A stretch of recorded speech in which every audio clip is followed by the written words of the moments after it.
Premier ministre et ministre de se rendre sur place cet après-midi. Ils y sont actuellement. L'ensemble des services de secours sont mobilisés de manière exemplaire et je les en remercie. Mais je veux ici exprimer la solidarité de toute la nation française et vous remercier, Monsieur le Président, pour vos mots de soutien à votre arrivée. Je suis très heureux, Monsieur le Président Moon, de vous accueillir aujourd'hui dans le cadre de votre visite d'État en France. C'est un plaisir pour cette première fois à Paris, après les échanges que nous avions eus à Hambourg et évidemment plusieurs échanges téléphoniques que nous avions eus l'un et l'autre.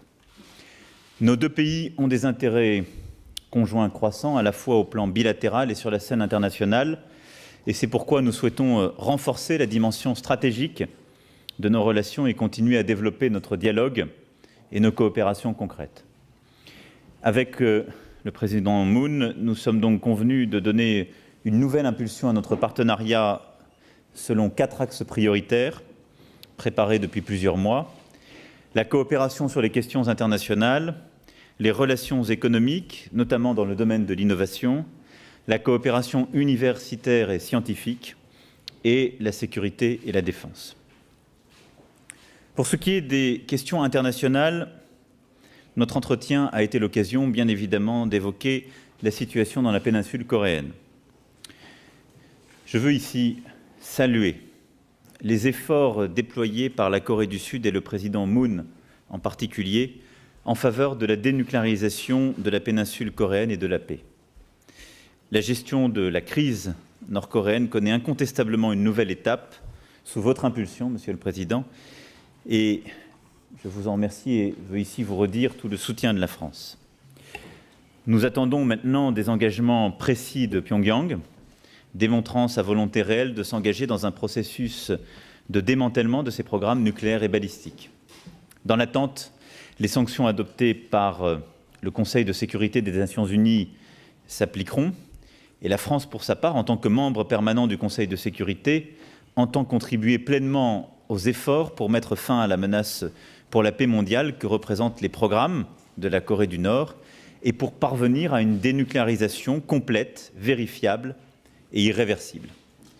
Nous sommes prêts, dans ce contexte, à mettre à disposition notre expertise, à jouer un rôle actif si un processus de négociation venait à s'engager, je l'ai dit au président Moon, et nous accompagnerons de manière extrêmement claire, transparente, le processus de reconstruction de la confiance lancé par le président. Et à chaque étape qui sera ainsi vérifiable et vérifiée, nous serons acteurs pour faire évoluer le cadre international et pouvoir accompagner les progrès qui seraient ainsi obtenus. Nous avons également évoqué l'importance d'approfondir notre coopération sur les grands enjeux mondiaux. Nos deux pays ont besoin d'un multilatéralisme fort et du renforcement des organisations internationales. Après la guerre de Corée, la Corée du Sud s'est relevée sur les plans universitaires et scientifiques grâce à l'appui de l'UNESCO. Et comme la France, la Corée du Sud, dont l'économie dépend largement de ses exportations, a besoin d'une OMC forte. Et donc qu'il s'agisse de l'UNESCO comme de l'Organisation mondiale du commerce, notre volonté est d'œuvrer ensemble pour renforcer ces structures internationales. Nous sommes donc convenus de travailler davantage ensemble sur la modernisation du système commercial multilatéral dans le cadre du G20 et de l'OMC. Nos deux pays, qui coprésident le groupe de travail du G20 sur l'architecture financière internationale, vont renforcer également leur coopération sur la question de l'endettement des pays en voie de développement. Nous souhaitons aussi répondre ensemble aux nouveaux enjeux auxquels nos sociétés et nos économies doivent faire face, avec le développement des technologies numériques et examiner à cet effet les nouvelles régulations à mettre en place dans un cadre multilatéral. Nous avons donc décidé de mettre en place un conseil commun à nos deux pays pour avancer dans cette réflexion. Et la France et la Corée du Sud ont clairement vocation, avec d'autres, à jouer un rôle clé dans ce domaine. Enfin, nous avons évoqué la lutte contre les dérèglements climatiques et la protection de l'environnement. Jamais la situation n'a été aussi grave. Le GIEC, qui vient de se réunir à Songdo, en Corée du Sud, a publié le 8 octobre dernier un rapport spécial particulièrement alarmant à ce sujet.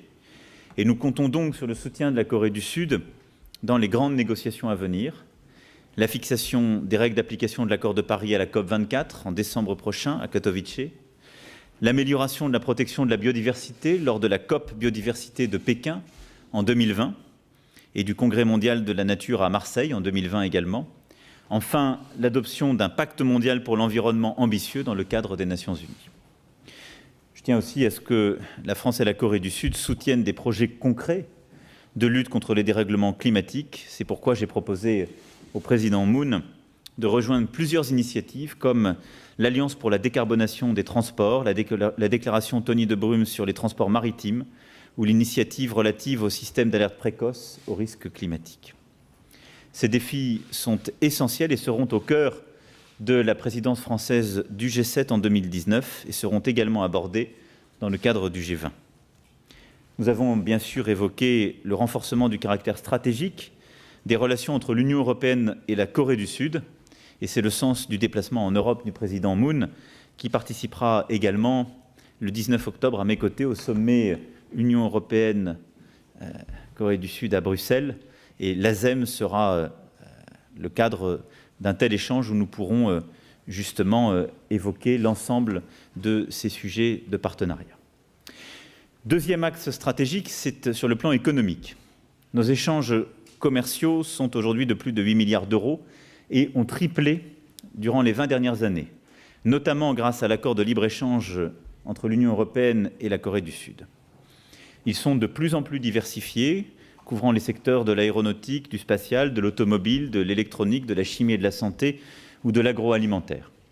Nous devons continuer à lever les obstacles qui demeurent, et j'ai évoqué à cet égard l'importance de l'accès de nos produits au marché sud-coréen, notamment notre attachement à une réouverture rapide du marché sud-coréen à la viande bovine française. Nous nous réjouissons aussi de l'intérêt croissant marqué par des investisseurs sud-coréens pour la France, et je tiens à cet égard à saluer les récentes décisions d'investissement prises par des sociétés sud-coréennes comme Samsung et Naver dans le secteur technologique ou le groupe SPC dans l'industrie agroalimentaire, ainsi que les nombreux investissements immobiliers. Nous souhaitons également unir nos efforts en matière d'innovation. Beaucoup de choses là aussi ont été faites. Nous entendons développer la coopération entre les écosystèmes coréens et français en nous appuyant notamment sur la French Tech Hub de Séoul. Et j'ai proposé au président Moon de mettre en place d'ici à la fin de l'année un conseil franco-coréen sur les nouvelles technologies et l'innovation. Troisième axe de ce partenariat, c'est la coopération universitaire et scientifique. Nous souhaitons en effet qu'elle soit renforcée dans le cadre de la relation bilatérale. Les ministres sud-coréens et français de la recherche viennent d'adopter à cet effet un plan d'action bilatéral en sciences et technologies. Nous devons élargir encore notre coopération exemplaire dans le secteur spatial et travailler ensemble dans les secteurs tels que l'intelligence artificielle. Nous pouvons nous appuyer sur une mobilité étudiante très active que nous souhaitons encore renforcer entre nos deux pays. La France est le premier pays d'accueil des étudiants sud-coréens en Europe continentale, ce qui est un point très important. Et les étudiants français constituent la première communauté étudiante européenne en Corée du Sud. Et donc c'est une force sur laquelle il nous faut nous appuyer. Nous sommes également convenus d'amplifier notre coopération concernant l'apprentissage du français en Corée et du coréen en France. La France a pris des mesures ces dernières années qui portent déjà leurs fruits, comme la possibilité de présenter le coréen au baccalauréat français comme première ou deuxième langue vivante. Et j'ai demandé aussi au président de nous aider à promouvoir le français comme, justement, langue possible dans l'enseignement secondaire sud-coréen. Enfin, quatrième et dernier axe, c'est notre coopération en matière de défense et de sécurité. La ministre des Armées et le ministre de la Défense tiendront un dialogue annuel qui portera notamment sur la sécurité régionale et les possibilités de coopération dans la zone Asie-Pacifique. Nous renforcerons également le dialogue entre les hauts fonctionnaires et les militaires des deux ministères, et notre souhait est de pouvoir fortement renforcer cette coopération d'ici à la fin de l'année. Je remercie le président Moon pour son invitation à me rendre en Corée. Je le ferai l'année prochaine, et ce sera l'occasion, à ce titre, de pouvoir consacrer les avancées dans ces différents domaines. Je voudrais conclure en saluant l'engagement du président Moon. L'engagement en faveur de la paix et de la réconciliation coréenne, comme je l'ai déjà dit. Engagement également en faveur des droits de l'homme. Je connais la profondeur, y compris personnelle, de celui-ci. Lorsque, avocat et jeune militant, dans les années 80, vous avez milité fortement et vous êtes battu pour ces droits de l'homme, puis tout au long de votre carrière politique. Et je sais aussi que le président réfléchit aujourd'hui à l'abolition formelle de la peine de mort en Corée du Sud. C'est un combat particulièrement cher à la France et vous pourrez là aussi compter sur notre soutien inconditionnel. Je vous remercie, Monsieur le Président, pour votre présence, cette visite d'État et l'honneur que vous nous faites d'être à nos côtés à Paris aujourd'hui. Je vous en prie.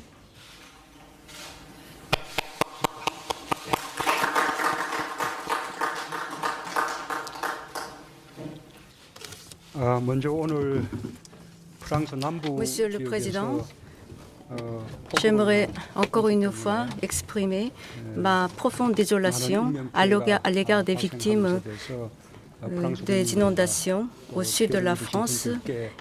Et je présente donc mon message de désolation auprès des victimes.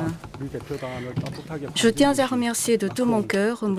Emmanuel Macron, président de la République française, et le peuple français qui ont réservé un accueil très chaleureux à mon égard et à ma délégation. La France est un pays ami de longue date pour la Corée. Je me réjouis de cette visite d'État en France qui a consacré la première étape de ma tournée européenne. C'est la deuxième fois que je me suis entretenue avec M. le Président Macron après l'avoir vu l'année dernière en marge de G20. Et en plus, nous avons eu plusieurs entretiens téléphoniques, donc je me sens tout proche de lui. En fait, nous avons beaucoup de points communs, M. le Président. Nous sommes élus par le soutien du peuple qui souhaitait du changement et nous avons commencé notre mandat presque en même temps.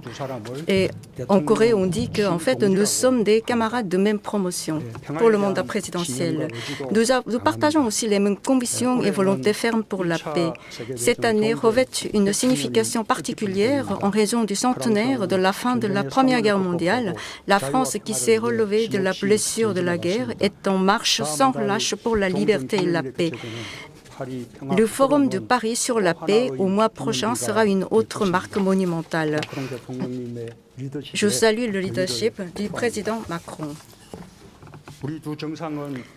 Monsieur le Président et moi-même consentons beaucoup d'efforts à rendre plus paisible et plus prospère l'Europe et la péninsule coréenne.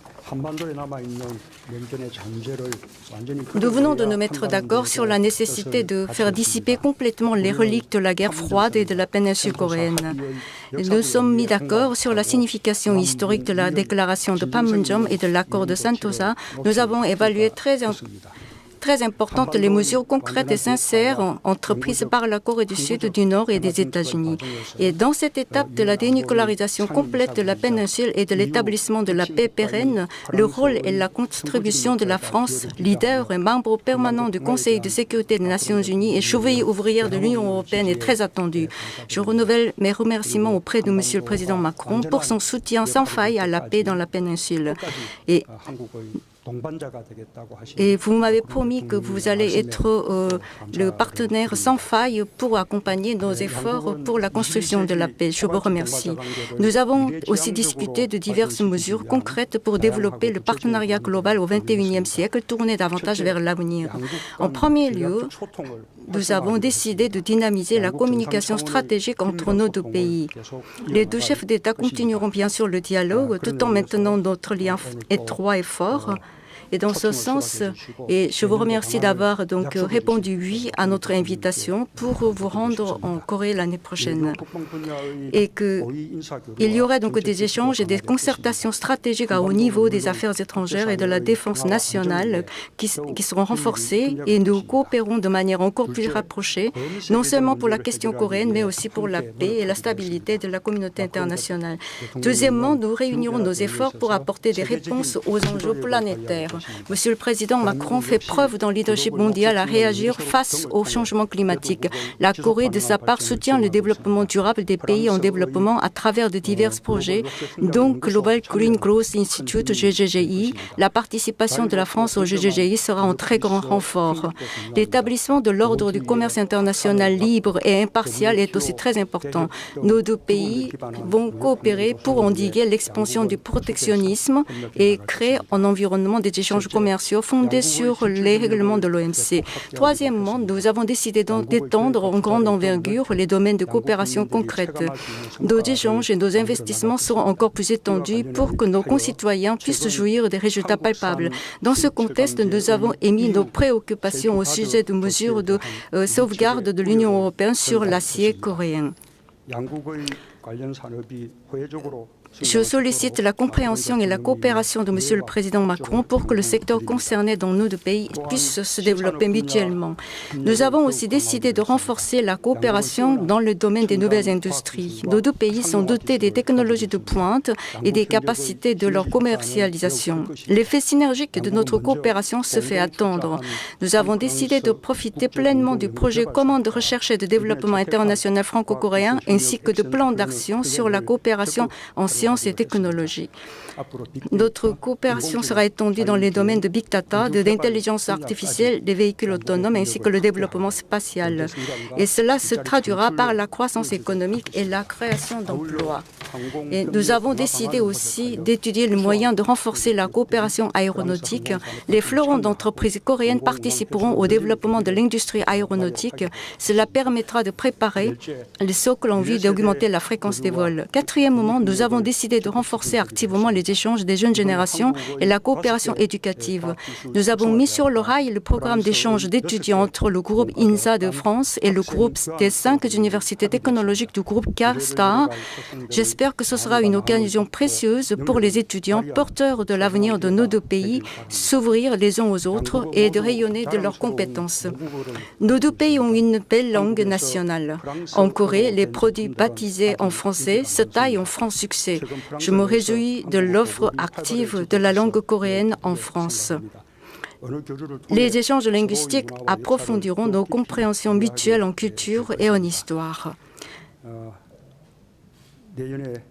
Dernièrement, donc la visite d'État qui va se réaliser l'année prochaine grâce à l'accord de Monsieur le Président Macron en Corée.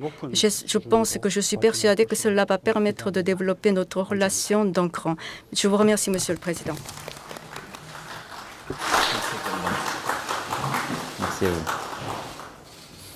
Nous allons prendre dans les questions. Je crois qu'il est prévu une question de chaque côté.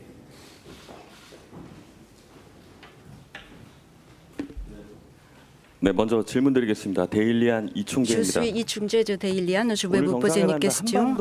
Est-ce que vous avez parlé de la dénucléarisation de la péninsule coréenne? Donc, la France, qui est membre permanent du Conseil de sécurité des Nations Unies, donc il y a beaucoup d'attentes pour le rôle de la France. Macron vient de dire que vous allez contribuer de manière concrète. Qu'est-ce que c'est concrètement? Et que Monsieur le Président Moon Jae-in justement a dit qu'en ce qui concerne la dénucléarisation de la péninsule coréenne, que vous avez une grande attente de la part de la France. Donc, quel est ce rôle concret de la part de France? Je vous en prie. Je répondrai.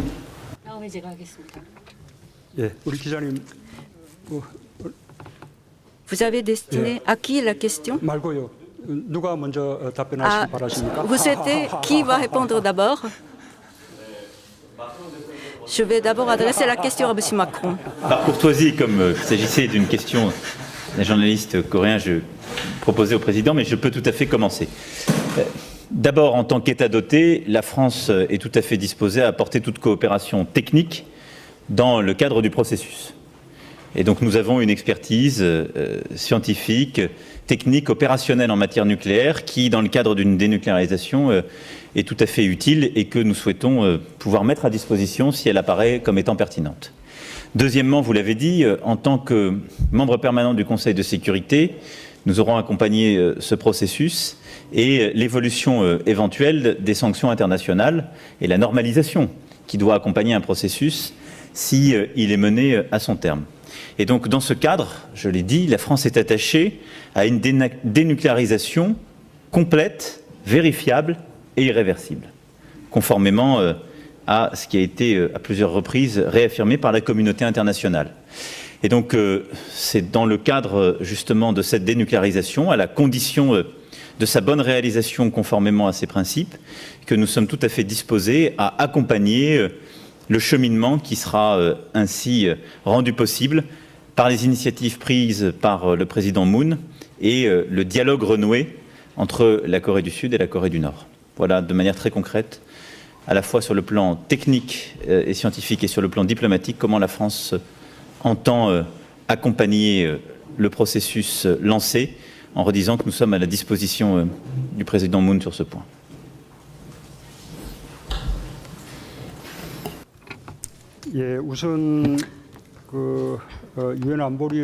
En ce qui concerne donc les sanctions imposées par le Conseil de sécurité, c'est très important jusqu'à ce que nous arrivions à la dénucléarisation. En ce qui concerne ces sanctions et ces résolutions, il faut respecter, il faut qu'il y ait une concertation internationale de la communauté internationale. Et en Corée, donc, va respecter ce cadre international.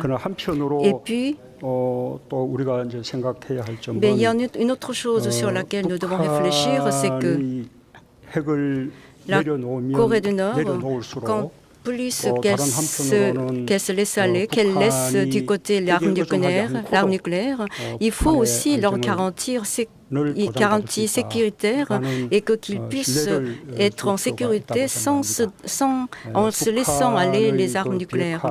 La dénucléarisation de la Corée du Nord, il faut qu'ils aient la confiance qu'ils aient fait un bon choix en se mettant d'accord sur la destruction de l'arme nucléaire. Et pour qu'ils puissent s'engager dans ce processus de dénucléarisation et que pour que ça soit assez accéléré, le Conseil de sécurité des Nations Unies doit jouer un rôle actif. Et comme la France est le pays membre permanent du Conseil de sécurité des Nations Unies, donc il y a un grand rôle à jouer. C'est ce que j'ai demandé à M. Macron. Oui, Jérôme Rivet de l'AFP. La France est l'un des derniers pays européens à ne pas reconnaître ou ne pas avoir de relations diplomatiques avec la Corée du Nord. Ne pensez-vous pas qu'un tel geste enverrait un signal positif à Pyongyang, l'un et l'autre, pour la réponse? Et une petite question d'actualité sur le Brexit pour M. Macron. Est-ce que vous pensez qu'après l'échec des négociations hier, qu'un accord est toujours réalisable dans les prochaines semaines ou au contraire, faut-il se préparer à un no deal, comme on dit? Bien. Sur le premier sujet, nous avons un bureau de coopération ouvert à Pyongyang en 2011 qui a pour mandat la coopération culturelle et humanitaire. Et la France n'envisage pas d'établir des relations diplomatiques avec Pyongyang à ce stade. Celles-ci, elles sont évaluées à l'aune des progrès sur le dossier nucléaire et balistique, les relations intercoréennes et la situation des droits de l'homme. Et donc c'est en fonction des évolutions qui seront constatées sur le terrain que nous envisagerons, d'une part, des évolutions en termes de relations bilatérales diplomatiques, d'autre part, des évolutions en termes de politique des sanctions sur le plan international. Et je crois d'ailleurs qu'il est bon de garder des leviers aussi pour s'assurer qu'il y ait des changements. Et nous ne saurions, parce qu'il y a eu simplement des premières rencontres, modifier ce choix qui a été fait par la France. Néanmoins, et j'y reviendrai ce soir dans le cadre du dîner d'État, nous comptons prendre plusieurs initiatives sur le plan culturel, accompagnant et essayant d'aider au rapprochement et au dialogue qui a été lancé par le président Moon. Et ça, c'est cohérent avec aujourd'hui la présence qui est la nôtre et la démarche qui est la nôtre. Mais il faut d'abord qu'il y ait des progrès pour envisager de faire davantage sur le plan diplomatique. Sur le Brexit, je souhaite avant toute chose que les discussions techniques et politiques puissent se poursuivre. Je serai amené en fin de journée à échanger avec la Première ministre Theresa May. Je souhaite ensuite que les positions européennes soient comme toujours coordonnées et portées d'une seule voix par notre négociateur Michel Barnier. Mais nous sommes prêts à tous les scénarios et nous sommes préparés à tous les scénarios. En cas de no deal, il a été approuvé en Conseil des ministres il y a quelques jours, quelques semaines, un texte qui permet à la France de s'organiser. Ce n'est pas ce que nous souhaitons, mais nous serions techniquement prêts à le faire. Et pour ma part, je souhaite que les discussions techniques politiques des prochains jours permettent d'évoquer le sujet de manière efficace lors du sommet de mercredi-jeudi. Mais j'aurai donc cet échange en fin de journée. J'aurai l'occasion demain de reparler à Michel Barnier et je pourrai à ce moment-là, en marge du Conseil, vous dire quelle est la position finale. Mais pour ma part, je crois dans l'intelligence collective. Donc je pense qu'on peut avancer. Très bien. Mesdames et messieurs, je vous remercie et je remercie beaucoup le président Moon avant de le retrouver tout à l'heure.